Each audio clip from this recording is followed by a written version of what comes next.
رمضان کے ضروری مسائل۔ مسئلہ نمبر 1، رمضان شریف کے روزے ہر مسلمان پر جو مجنون اور نابالغ نہ ہو اس پر فرض ہیں، جب تک کوئی عذر نہ ہو روزہ چھوڑنا درست نہیں، اور اگر کوئی روزے کی نذر مان لے تو روزہ فرض ہو جاتا ہے، اور قضاء اور کفارے کے روزے بھی فرض ہیں، اور اس کے سوا اور سب روزے نفل ہیں۔ رکھے تو ثواب ہے اور نہ رکھے تو گناہ نہیں، البتہ عید اور بقرہ عید سے بعد 3 دن روزہ رکھنا حرام ہے۔ مسئلہ نمبر 2، جب سے فجر کی نماز کا وقت آتا ہے اس وقت سے لے کر سورج ڈوبنے تک روزے کی نیت سے کھانا اور پینا چھوڑ دیں،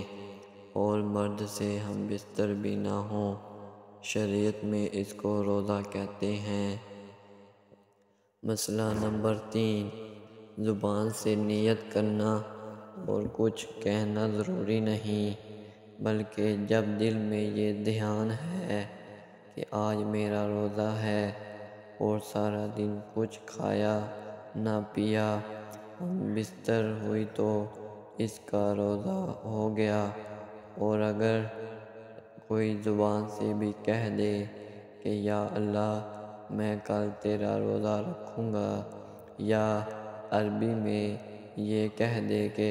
وَبِصَوْمِ غَدٍ نَوَيْتُ تو بھی کچھ حرج نہیں، یہ بھی بہتر ہے۔ مسئلہ نمبر 4،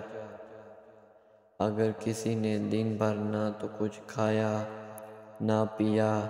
صبح سے شام تک بھوکھی پیاسی رہا، لیکن دل میں روزے کا ارادہ نہ تھا بلکہ بھوک نہیں لگی یا کسی اور وجہ سے کچھ کھانے پینے کی نوبت نہیں آئی تو اس کا روزہ نہیں ہوا۔ اگر دل میں روزہ کا ارادہ کر لیتی تو روزہ ہو جاتا۔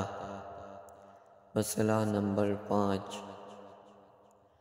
شریعت میں روزہ صبح صادق کے وقت سے شروع ہوتا ہے، اس لیے جب تک صبح نہ ہو کھانا پینا وغیرہ سب کچھ جائز ہے۔ بعض عورتیں سحری کھا کر نیت کی دعا پڑھ کر لیٹ رہتی ہیں اور یہ سمجھتی ہیں کہ اب نیت کر لینے کے بعد کچھ کھانا پینا نہیں چاہیے، جبکہ یہ خیال غلط ہے۔ جب تک صبح نہ ہو کھا پی سکتی ہیں، چاہے نیت کر چکی ہوں یا ابھی نہ کی ہو۔